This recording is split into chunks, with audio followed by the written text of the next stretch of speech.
Let's go on an inshore charter fishing trip in Matagorda Bay. And after getting picked up directly from our house from Captain Jordan with Over Under Outfitters, it was time to head out on this inshore adventure. Now after a quick run, our first stop happened to be at the jetties. And with that early sunrise, there was definitely a good potential for some big fish here. So quickly, we got some live croakers rigged up and tossed them out into the water. Now the trick is to try to get your bait as close as you can to those rocks and see if we can find any fish that will pick it up swimming in between.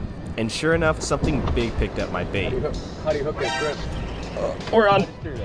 We're on. Come over.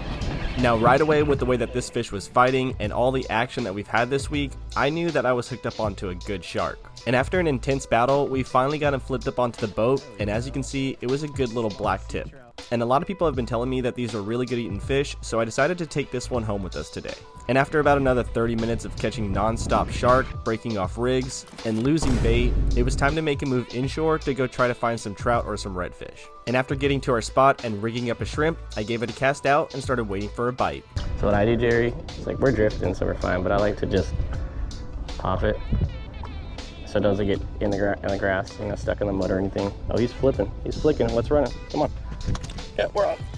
And while I was trying to teach my buddy Jerry how to actually use this rig, something big picked up my bait.